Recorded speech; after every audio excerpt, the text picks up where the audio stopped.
안녕하세요. 잘 들으시죠? 네. 네. 저는 김선지라고 하고요. 아까 소개해 주신 대로 미술책을 쓰는 작가입니다.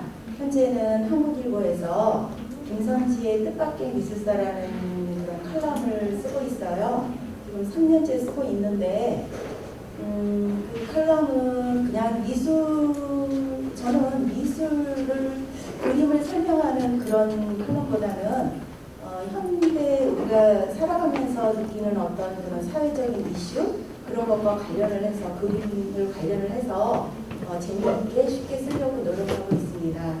시간 나시면은 한번 김선지의 뜻밖의 미술사 한번 다음이나 네이버에 클릭하셔서 읽어보시면 좀 재미있게 썼으니까 읽으실만 할 거예요.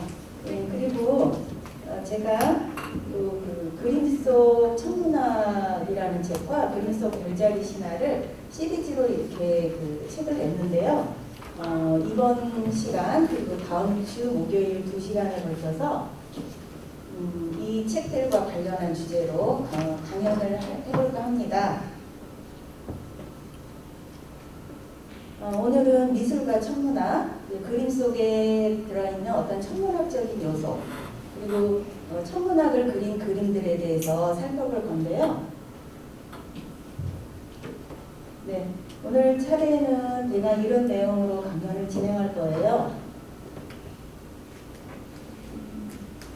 혹시 이 책 읽어보신 분 계신가요? 안 계신가요? 네. 주제에 들어가기에 앞서 제가 강연을 하면서 여러분들이 굉장히 궁금하시는 질문들 중에 하나더라고요. 왜 그 그리스 조각상들은 전부 발가벗었나 이것을 좀 궁금해하셔서 워밍업으로 본 주제에 들어가기 앞서서 이것을 잠깐 설명을 드리고 진행할까 합니다. 이거는 이제 포세이돈 상이고요. 이거는 유명한 벨베데레 아폴로죠. 바티칸궁에 있는 아폴로상, 포세이돈상. 이거는 여기에 삼지창을 들었다면 포세이돈이고요. 만약에 번개를 들었으면은 제우스라고 하는 설들이 분분한데 어쨌든 저는 포세이돈으로 봤어요. 이런 조각상들이 전부 발가벗었어요. 왜일까요? 네, 신들은 부족함이 없는 완벽하고 신성한 존재이기 때문이에요. 그래서 신들의 몸도 완벽하겠죠? 그래서 가릴 필요가 없어요. 부끄러울 것이 없기 때문에. 그래서 이렇게 누드로 표현을 했고요. 그리고 인간의 몸도 신의 그리스 시대 사람들은 굉장히 인간 중심적인 생각을 하고 있었어요. 그래서 인간의 몸도 신의 몸을 모방해서 만들어졌기 때문에 이렇게 완벽하다고 이렇게 생각을 해서 인간 남자의 몸도 이렇게 나체로 누드로 이렇게 표현을 했고요. 이거는 미론의 원반 던지는 사람 많이 보셨죠? 네, 이거는 라오콘상. 이런 근육질의 어떤 튼튼한 강건한 몸을 가진 인간의 몸을 굉장히 귀하게 생각을 했어요. 그리스 사람들은. 왜냐하면 그리스나 로마 시대에는 전쟁이 굉장히 많았어요. 우리는 그리스 문화 하면 굉장히 고전주의가 발전을 하고 학문이 발전하고 철학이 발전하고 이렇게만 생각을 하는데 굉장히 도시국가들 간의 경쟁과 경쟁이 심했고요. 따라서 전쟁에서 무거운 갑옷을 입고 창을 들고 칼을 들고 싸울 수 있는 근육질의 남자를 숭배를 했어요. 남자의 몸을. 그래서 이렇게 표현을 했다고 볼 수가 있고요. 그리고요, 반면에 그리스 시대는 또한 굉장히 남성 중심적이고 가부장적인 사회였어요. 그래서 여성의 몸은 남성의 몸과 달리 이렇게 자랑스럽거나 아름다운 존재라고 생각을 안 해서 여신들조차 이렇게 베네스 푸티카라고 해서 젖가슴과 복부를 이렇게 가리고 부끄러운 듯이 하는 정숙한 비너스라는 뜻이거든요. 이런 모습으로 표현을 했고요. 그리고 이 아테네 여신상, 지혜의 여신이고 전쟁의 여신이죠. 이런 당당한 여신들조차 이렇게 옷을 입은 경우가 많이 있었어요. 그리고 이것을 보면 이건 인간 그 남녀상을 청년상과 처녀상이라는 뜻이에요. 크로스와 폴에는 이 남성상은 굉장히 그 나체로 보폭을 이렇게 넓게 해서 당당하게 걷는 모습으로 이렇게 표현을 했고, 여성은 이렇게 옷을 입혔죠.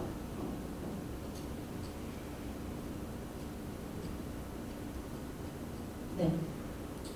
그리고 이제 그 르네상스 시대에 들어오면 다시 그리스 시대로 돌아가서 이제 인본주의가 발전을 하고 또 여성의 누드도 그려지기 시작했어요. 그렇지만 이게 최초의 그 여성 누드라고 볼 수 있는데요. 보티첼리의 비너스의 탄생이요.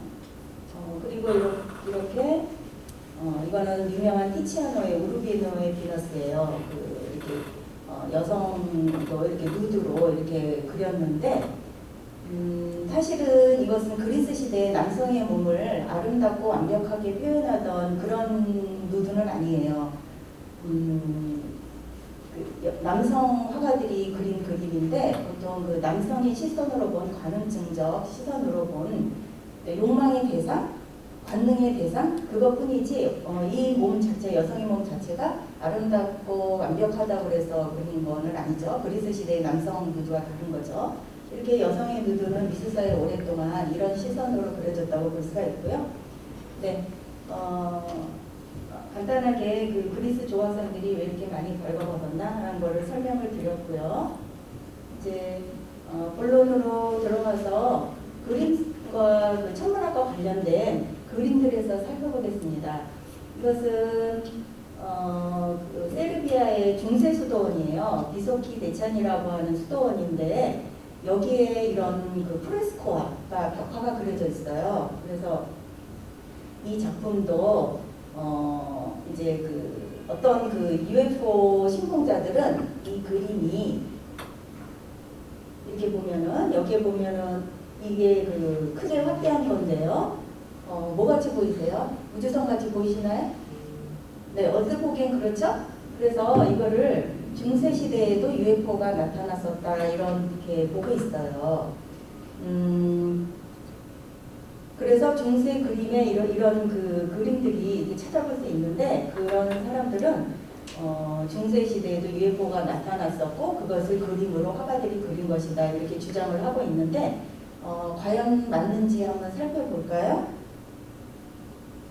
사실은 그 그리스도 체키온이라는 그 종교화의 어떤 도상이에요. 도상이라는 거는 어떤 의미를 가진 형상인데, 이런 그리스도 그 처형 장면에 보면 양쪽에 해와 달이 이렇게 모두 그려져 있어요. 하나의 그 중세 도상이에요. 종교화에 있어서 이렇게 해와 달 모두 그려져 있었던 건데, 여기에서는 우연히 이렇게 우주선이 있고, 마치 여기는 그 우주선에 내뿜는 불빛이 그 로켓 불꽃 같은 것이 있고, 우주 비행사가 조종을 하고 있는 듯한 그런 모습으로 우리가 느껴졌을 뿐이에요. 이렇게 또 설명을 듣고 보니까 해와 달 같죠? 네. 그래서 이거는 그 잘못된 생각이라고 할 수가 있고요. 그리고 이거는 카를로 크리벨리라고 하는 르네상스 이탈리아 화가인데요. 이 사람이 그린 그림도 수테고지라는 작품이에요. 그 천사들이 나타나서 성모 마리아에게 예수의 그 탄생을 알리는 그 수테고지 소재인데요. 여기서 보면은 이게 그 비행 접시 같다고, 그래서 또 이것이 UFO 신봉하는 사람들이 오해하는 그림들 중에 하나예요. 여기 보면 이게 UFO 같나요? 얼핏 보면 그렇죠? 여기 그 UFO에서 나오는 불빛 같고요. 사실은 이것도 종교적인 도상이에요. 중세에.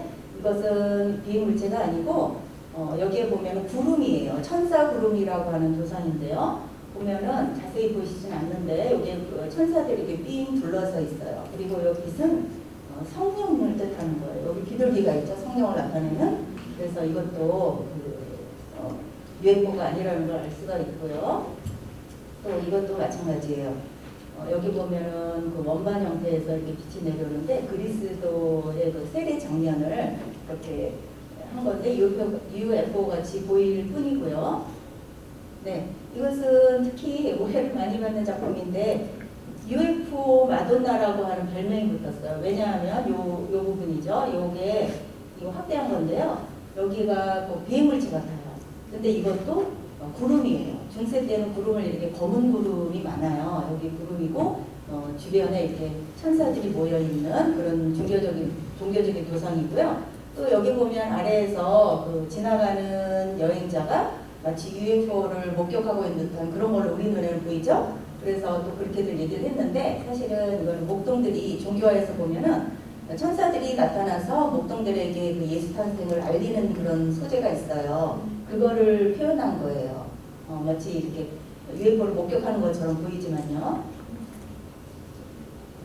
네, 이거는 우첼로라고 또 유명한 르네상스 화가죠. 여기 수도원에서 생활하는 그 수도사들의 모습을 보여주고 있어요. 여기서 보면은 수도 원장이 이렇게 강론을 하고 있고요. 수도사들이 쭉 있고요. 여기서는 성모 마리아가 수도사한테 나타나 있는 장면, 여기는 예수 그리스도 그 처형 십자가 밑에서 기도하고 있는 장면, 그리고 우리가 여기는 뭐 그 수도사들이 또 노동하고 있는 장면 이렇게 있는데요.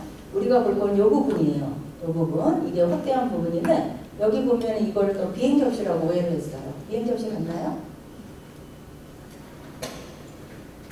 네. 이게 성 제롬이 그 그리스도 그 십자가 앞에서 기도를 하고 있는 장면인데 사실은 이것은 추기경, 카톨릭의 그 고위직 성직자죠. 추기경이 예식 때 쓰는 갈레로라는 모자예요. 이것을 네 이렇게 그 보면은 이렇게 그 종교화에 이런 모자들이 다른 그림에도 보시겠지만 많이 그려져 있어요. 네, 여기도 보면은 중세 타피스트리인데요. 요 윗부분에 이렇게 모자가 있죠? 네, 요거는 또, 네, 이렇게 모자가 있어. 화살표 부분 보시죠? 보이시죠? 여기 모자가 있는데, 이거는 성직자가 외출 때 쓰는 그 카펠러 로마노라고 하는 또 모자예요. 하나의 어떤 성직자의 상징인 그런 모자를 그림에 도상으로 이제 그려놨을 뿐인데, 이거를 비행접시라고 모르는 사람들이 이렇게 오해를 해서 인터넷에 그 널리 퍼뜨려서 한때 이렇게 좀 센세이션을 일으켰는데 아마 TV의 그 서프라이즈 진실과 거짓 여기서도 소개가 된 걸로 알고 있어요. 근데 거기서는 흥미 위주니까 주로 이제 정말 UFO가 나타난다 이런 쪽으로 이제 했는데 사실은 미술사학자들이 이렇게 보면은 좀 아닌 거죠. 네, 이 작품은 특히 좀 오해를 많이 받는 장면인데요. 몬탈치노의 스푸트니크라고 그래요. 요 보면은 여기 예수 그리스도와 하느님이 이런 그 물체를 놓고 인공위성 같죠? 놓고 이렇게 앉아 있고 밑에는 성직자들이 있고 밑에는 송신기 같은 것이 반짝반짝 하고 있어요. 이것은 그 러시아가 최초로 그 발사한 스푸트니크 인공위성 모형을 닮았다고 해서 몬탈치노의 스푸트니크라고 그래요.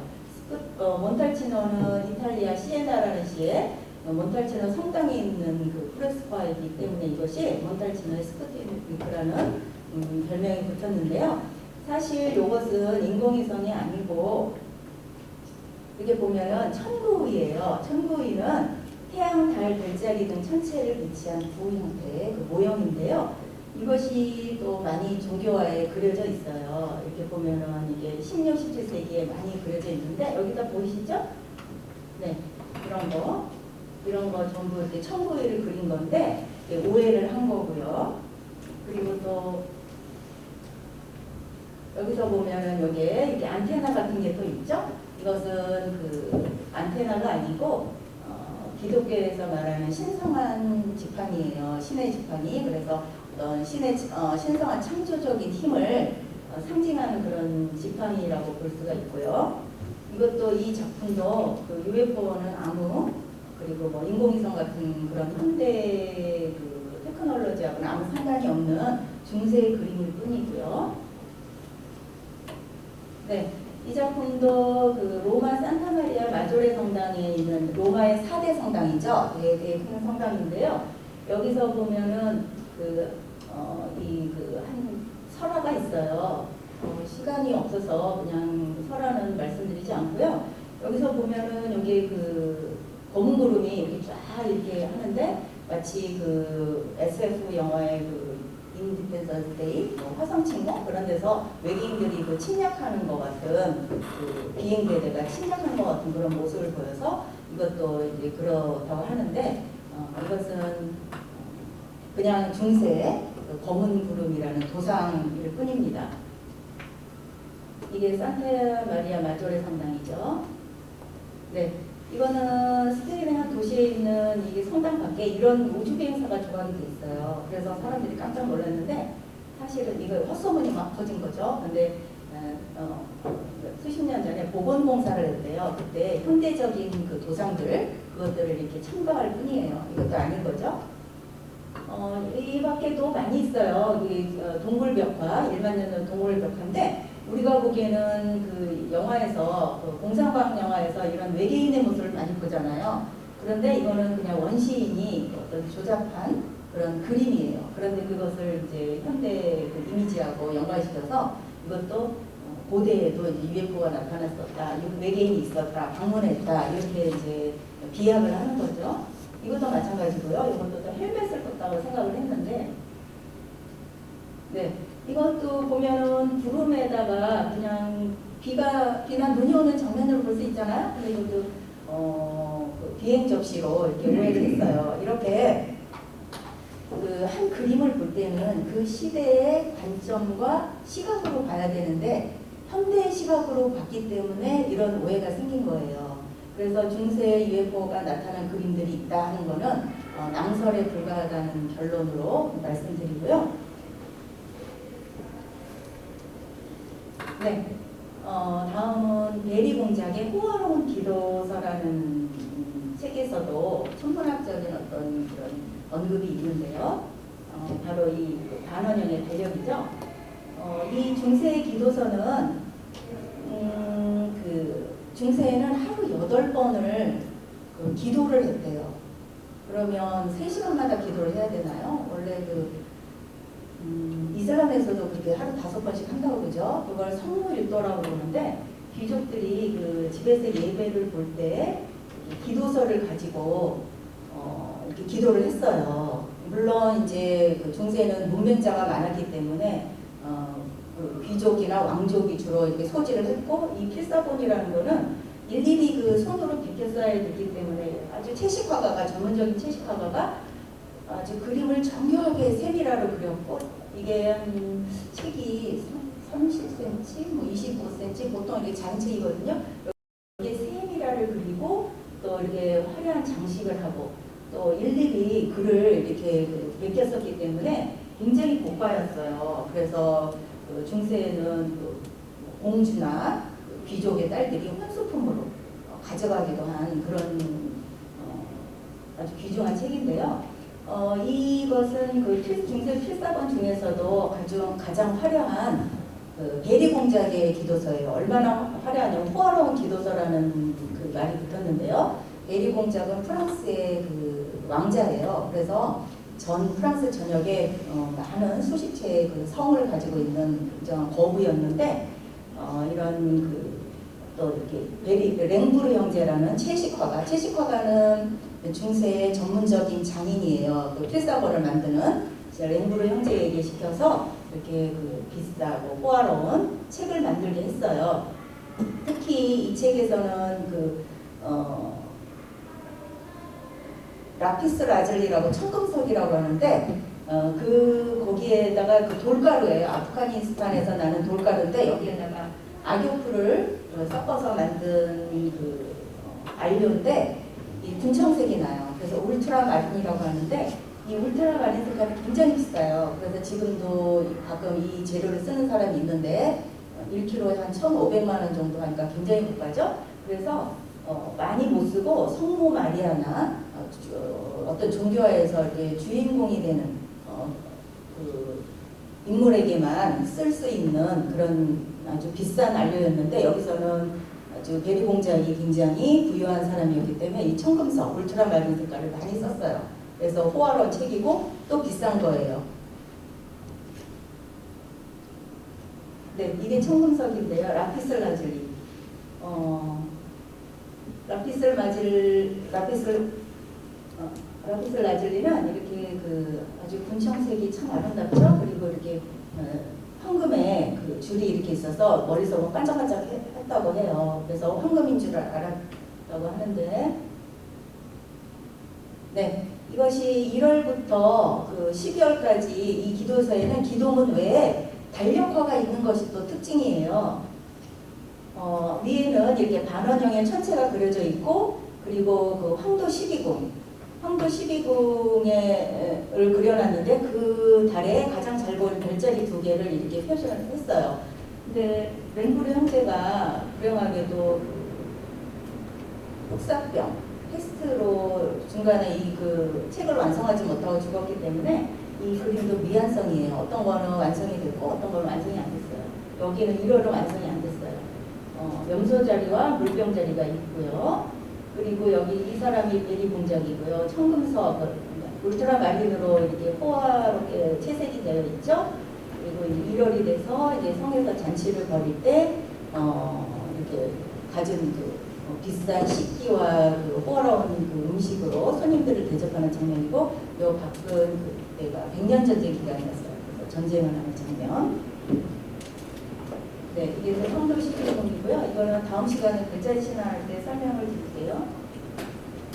그리고 2월은 이렇게 농부 여인이 치마를 걷고 따뜻하게 이렇게 불을 쬐고 있는 장면이고, 여기는 거지가 추위에 떨면서 이렇게 배고픔에 떨면서 이렇게 돌아다니고 있고요. 여기는 나귀에 짐을 지는 노동하는 사람이 산길을 힘겹게 올라가 있고, 요거는 그 장작을 패고 있네요. 이렇게 중세 사실은 이 시대가 그 패스트, 그다음 100년 전의 기간으로 굉장히 사람들이 살기가 힘든 시간이었어요. 그런데 굉장히 평화롭게 이렇게 그린 거죠. 앵그레 문자는 여기 물병 자리와 물고기 자리가 있네요. 네, 이거는 공작이 연기해서 농부들이 이제 밭을 갈고 씨를 뿌리는 장면을 묘사를 했고요. 그리고 요 작품의 특징이 그 원경에는 베리 공장의 그 성들, 자기 재산을 굉장히 자랑스럽게 생각을 했대요. 그래서 랭구르 형제가 특별히 이런 그림을 자기 소유지의 성을 이렇게 그려달라고 해서 원경에는 이렇게 자기 성을 그리고, 그 다음에 중경에는 이제 자연 풍광, 그 다음에 제일 근경에는 이게 사람들의 모습을 그렸는데, 이것은 이 그림의 특징은 이게 천체의 어떤 그 우주의 순환과 그 다음에 그 지상인 인간의 생활의 모습을 그린 모습이 이렇게 조화롭게 서로 이렇게 어우러지는 그런 장면을 그린 것으로도 특징이 지어지고요. 그다음 이 당시에는 종교화라서 성인 성녀, 그다음에 그 성모 마리아, 예수 그리스도 이런 장면을 많이 그렸는데, 인간의 살아가는 모습을 그렸다는 점에서 보통 사람들의 굉장히 특이하다고 할 수가 있습니다. 네, 이것은 4월 귀족 남녀가 이제 사랑의 징표를 교환하는 모습이에요. 이 소녀는 12살이고요. 그 베리 공작의 손녀예요. 이 당시에는 이렇게 약혼을 일찍 하고 또 평균 수명이 얼마 안 됐으니까요. 네, 이것은 5월제를 즐기는 모습이고요. 이거는 네, 밭을 가는 농부 남녀, 또 양털을 깎고 농작물을 수확하는 모습, 그다음에 매사냥하는 모습, 또 포도수와 새사냥, 그다음에 돼지 치는 사람 모습, 사냥개들이 이제 멧돼지 사냥을 하는 모습, 이렇게 그려져 있습니다. 여기에는 완성이 됐네요. 네, 다음은 알프레히트 뒤러라고 들어보셨나요? 16세기 그 독일 르네상스의 대표 화가죠. 이 사람은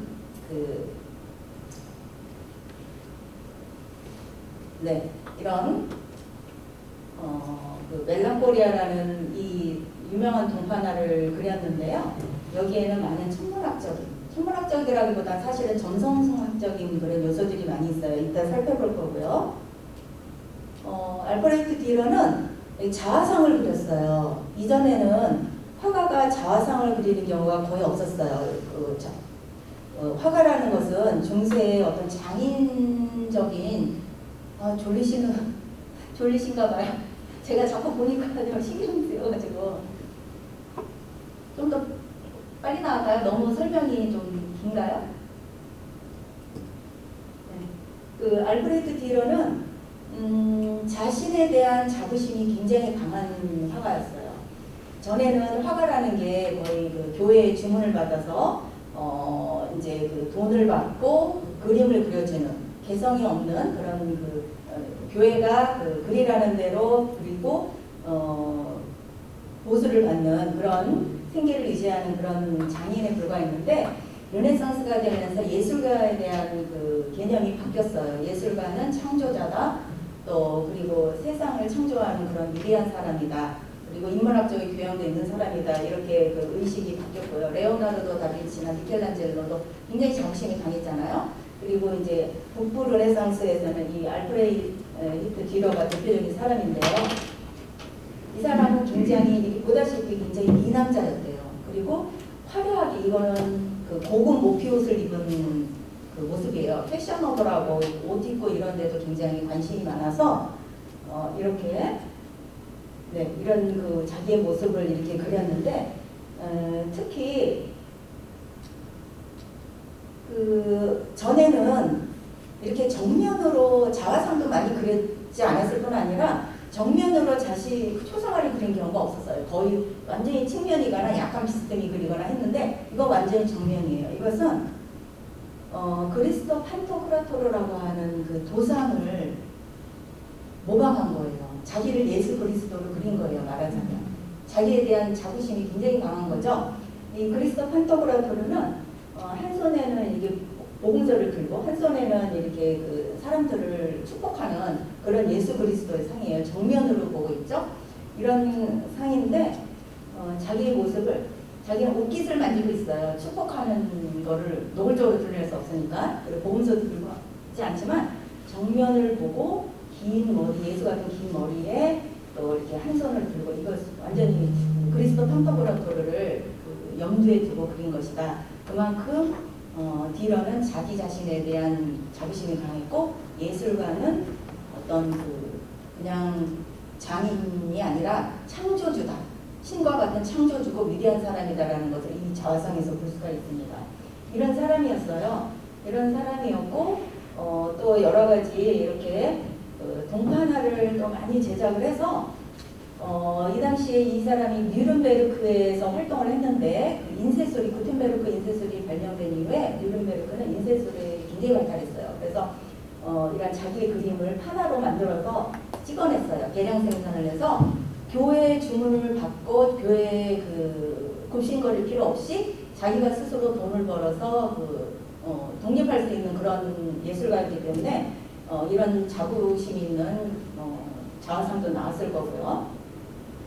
이걸로 보통 그림보다 10분의 1 가격이었으니까 굉장히 많이 팔렸고 또 돈도 많이 벌었다고 해요. 근데 이 그림이 오늘 우리가 볼 그림인데요. 여기서 보면은 날개 달린 여인이 턱을 개고 심각한 얼굴로 여성 같진 않죠? 마치 남자 같죠? 그 미술사학자들은 이것을 디러의 자화상이라고 봤어요. 창조의 그 고통, 창조하는 일이 사실 어렵잖아요. 세상을 창조하는 거니까요. 그래서 그 예술가의 고통과 고뇌를 이렇게 상징하는 자화상이다 이렇게 묘사를 했는데요. 여기 보면은 멜랑콜리아라는 우울이라는 뜻이죠. 멜랑콜리아라는 글이 쓰여 있는 박지가 있고요. 여기 보면 혜성이 있어요. 혜성이 이렇게 반짝거리고 있고 위에는 무지개가 떠 있죠. 이 무지개는 신의 자비를 뜻하는 거예요. 환한. 그리고 혜성은 중세시대 때는 공포와 어떤 신의 징벌 이런 걸 상징하기 때문에 굉장히 불행한 어떤 그런 상징이었는데 이 무지개가 이제 신의 자비로 돕는 거죠. 여기서 보면은 그 멜랑콜리아는 그 글이 있기 때문에 이 작품의 제목이 멜랑콜리아가 됐어요. 근데 사실 디러 자체도 굉장히 우울증이 심한 사람이었다고 해요. 그래서 여기 보면은 토성, 이 그림은 토성과 관계가 있는데요. 토성은 태양에서 굉장히 멀고 또 어둡기 때문에 멀기 때문에 어둡고 춥고 그래요. 그래서 토성은 점성학에서는 이 토성의 기운을 받고 태어난 사람 우울증이 많다. 그리고 이 우울증을 가진 사람들이 예술가 철학자가 많다 이렇게 얘기를 했어요. 점성학에는 그렇게 보거든요.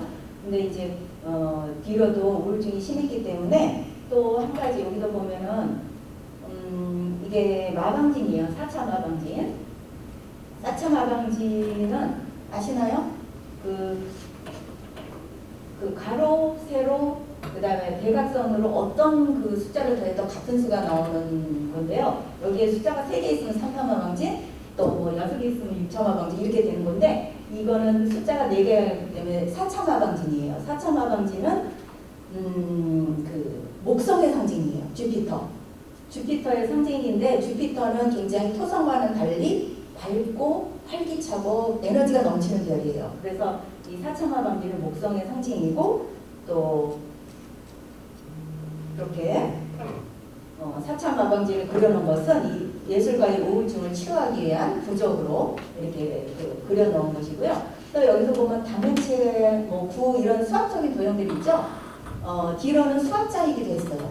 이 사람은 르네상스 만능인이에요. 수학 화가이자 조각가, 그 다음에 판화가, 그 다음에 채식화가, 필사본까지 썼어요. 그리고 또 이런 미술이론가, 수학자. 그래서 수학책도 이렇게 써서 출판을 했는데, 이래서 그 예술가는 그냥 그 그림 그린 장이 아니고 이런 수학적인 그 과학적인 이론으로 세상을 탐구하는 사람이다라는 지적인 어떤 그런 뭐라 그럴까 과식 이런 걸로 이렇게 표현을 해놓은 거예요. 그리고 여기 보면은 톱이라든지 자라든지 뭐 여러 가지 컴파스 뭐 이런 것들이 있죠. 이런 것들은 이런 그 창조하기 위한 도구로서 이것저것 갖다 놓은 거예요. 네. 그리고 여기 보면은 또 재미있는 추가 있죠? 저울은 이제 예술 작업을 할 때 있어서 균형이 중요하다 이런 걸 말하는 거고, 또 여기는 이제 모래시계. 예술가가 예술을 창조해야 되는데 인생이 너무 짧은 거예요. 모래시계처럼 이렇게 그걸 상징한 거. 여기 종이 있죠? 종은 어떤 그 영적인 세계로 가는 매개체, 초자연적인 힘을 상징해요. 그래서 이것저것 아주 복잡한 도상을 많이 이제 그 포함한 점성학을 포함해서 그림이라서 제가 보여드렸고요. 네, 이것은 중세 피카소라고 불리는 지오토 디 본도네입니다. 지오토라고 들어보셨나요? 네. 이분은 그 미술사에서는 굉장한 분이에요. 중세 피카소라는 거는 중세 미술이 이렇게 평면적이고 굉장히 좀 조악하죠? 잘 못 그린 것 같죠? 근데 이제 이 치마고에라는 오피치 미술관에는 유명한 그 목판에다 그린 그림인데요. 이것도 보면 정면이고 굉장히 단순해요. 이거는 중세 화가들이 그림을 못 그려서가 아니고 실력이 없어서가 아니고 중세 교회의 그림이라는 거는 화가의 그 미학적인 그 어떤 능력이 별로 중요하지 않았어요.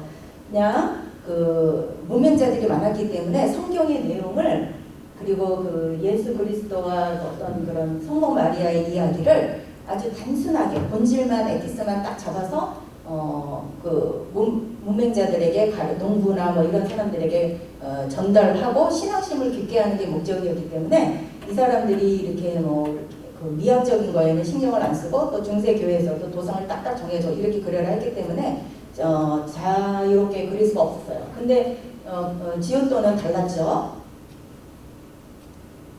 이 그림을 보시면 여기 보면은 이렇게 주름도 있고요. 입체감이 하나도 없죠. 여기 보면은 입체감도 없고 평면적이고 삼천성이 없어요. 근데 여기 보면은 이게 주름도 그리고 또 명암도 있고 이게 보면은 원근법도 좀 있고 이런 모습으로 그렸기 때문에 그 당시에 중세 그림으로서는 아주 혁명적인 그림이었기 때문에 현대 미술에서 피카소가 한 역할. 피카소는 사실주의에서 추상화로 나가게 하는 그런 초석을 마련했잖아요. 그래서 중세 피카소라고 하는 겁니다. 네, 여기서 보면은 예수 그리스도가 그 성전에서 환전상을 이렇게 몰아내고 있는 장면이죠. 네, 가축상이고 환전상을 몰아내는데 보통 이렇게 그 예수님은 굉장히 그 온화하고 그런 분으로 알려졌는데 여기서는 감정을 이렇게 표현했어요. 폭력적이고 때리려는 그런 모습으로 표현했고요. 여기서도 보면은 이게 가까이 보면은 이 표정이 굉장히 슬프잖아요. 전에는 이렇게 성모상을 그려도 이렇게 표정을 그리지 않았어요. 천사들도 막 울고 있죠. 십자가에서 내려진 예수 그리스도를 막 슬퍼하고 있는 장면이에요. 이런 감정의 표현이 없었고, 그리고 또 이런 주름이라든가 이런 것도 없었고, 후면을 또 그리지 않았어요. 옆면도 안 그리고 다 정면이었어요. 아까 보시다시피. 근데 이렇게 다양하게 그 3차원성을 도입했다는 것. 이것이 스크로베니 예배당이에요. 이탈리아에 있는 스크로베니 예배당인데요. 이 작품에 이렇게 쭉 벽화 프로스코아에 아까 그런 그림들이 쫙 있고요. 또 이 성당의 특별한 그림은 이 그림이에요. 동방 박사의 경배라는 그림인데, 여기서 보면은 베들레헴의 별이죠. 아기 예수가 탄생했을 때 박사들이 와서 경배를 하는 건데, 여기 보면 베들레헴의 별 대신 혜성이 그려져 있어요. 아까 그랬죠. 그 중세 화가들은 자기 마음대로 그림을 그릴 수가 없다고요. 그리고 특히 혜성이라는 건 중세에서는 그냥 별이 아니었어요. 이렇게 신의 징벌이라고 해서 전쟁이나 또 죽음, 또 자연재해가 나타날 징조라고 생각해서 굉장히 공포심을 가졌어요. 그리고 신의 징벌이, 인간의 죄에 대한 신의 징벌이기 때문에 회개와 기도로서 혜성이 나타나면 회개와 기도를 하고 이랬거든요. 이런 상황에서 보통은 이제 이런 동방박사의 경배 다른 책들, 이거 필사본이고 이거는 타피스트리인데요. 이거는 모자이크, 중세시대 모자이크인데 여기 보면 이게 별처럼 그려졌어요. 근데 지오토는 혜성을 직접적으로 사실적으로 그린 거예요. 이것이 아주 굉장히 놀라운 사실인데요. 이게 이 그림을 그리기 전인 1301년에 헨리혜성이 나타났다고 그래요. 헨리혜성은 75년마다 나타나서 우리나라에도 1986년인가 나타났을 거예요.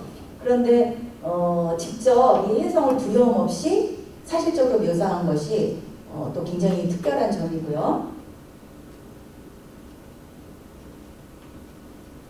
이 혜성은 이게 17세기 과학혁명이 돼서 코페르니쿠스가 16세기 말에 지동설을 주장하고 또 17세기에 이제 갈릴레오가 와서 그거를 이제 이론으로 만들고 이러는 과정에서 차차 혜성에 대한 미신에서 벗어났어요. 새로운 천동설적인 우주관, 기독교적인 그 우주관에서 과학적인 합리적인 우주관으로 변하면서 사람들이 과학에 관심이 많고 또 이렇기 때문에 이때는 1680년에 대혜성이 또 나타났다고 하는데, 지금 보면은 이렇게 대낮에 사람들이 망원경으로 직접 도망가지 않고 이렇게 관찰을 하고 있죠.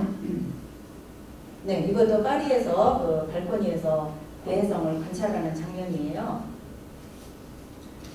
네, 이때는 과학이 이렇게 발달을 해서 이렇게 태양계에 대해서 이렇게 소규모 모임으로 강연회도 많았다고 해요. 시대가 변한 거죠.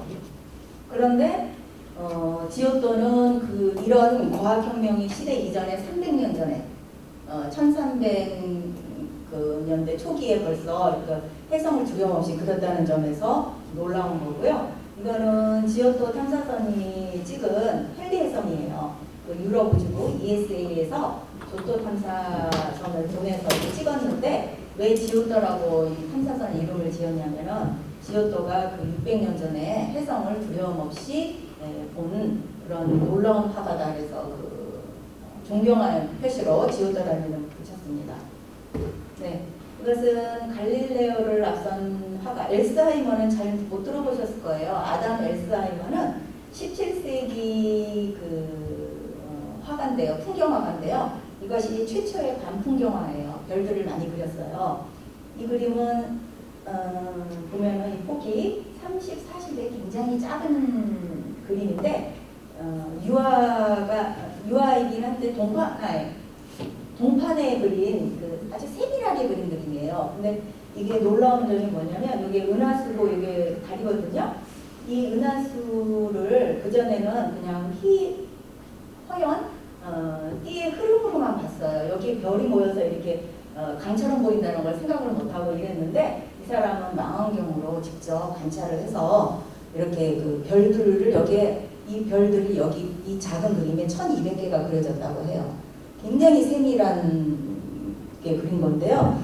이 사람은 너무 그 세밀에 대한 어떤 강박증이 있어서 또 굉장히 또 고우처럼 굉장히 빈곤한 사람이었어요. 빈곤하고 우울증도 심하고 그래서 32세인가 이렇게 일찍 죽었어요. 천재성이 있는 사람이고 지금도 이 사람의 그림이 너무 세밀하게 그렸기 때문에 그 빨리빨리 완성을 못해서 몇 점 안 남아 있는데 세계의 유명한 미술관에는 전부 다 이 사람의 그림이 그려져 있을 정도로 유명한 그 당시에는 아주 그 각광받는 화가였는데 지금은 이름이 좀 없죠.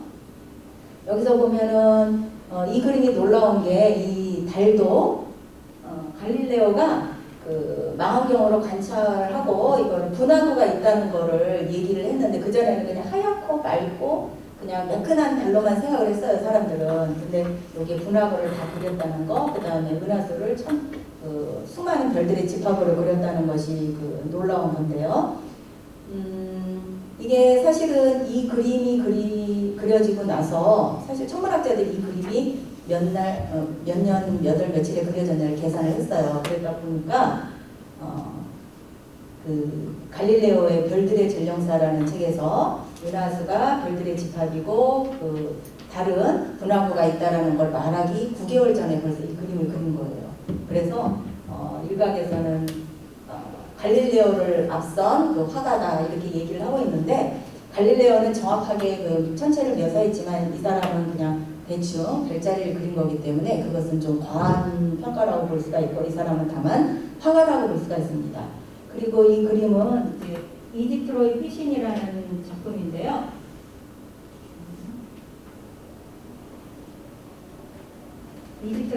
이집트로의 피신이라는 작품인데 요셉이 성모 마리아와 아기 예수를 데리고 피신하는 장면이에요. 여기 횃불을 작게 들고 있는데 이것은 성가족의 어떤 겸손한 그런 것을 상징을 하고요. 여기도 환하게 불빛이 있죠. 목동들이 이렇게 불을 피우고 있어요. 목동들은 아까 종교화에서 어떤 그 예수의 탄생을 알리는 증인으로서 많이 사용을 한다고 그랬잖아요. 그래서 이렇게 그려진 거고요. 이래서 어떤 그 성서 이야기의 서정적인 이야기와 또 그리고 이 은하수가 이렇게 그 성가족을 보호하기 위해서 이렇게 끝에 그 성가족의 그 밑에 그 나무 쪽으로 이렇게 흐르고 있어요. 그것을 보호한다는 의미인데 이런 서정적인 성서 이야기와 자연의 어떤 사실적인 풍경화를 아주 잘 묘사한 영화라고 할 수 있습니다.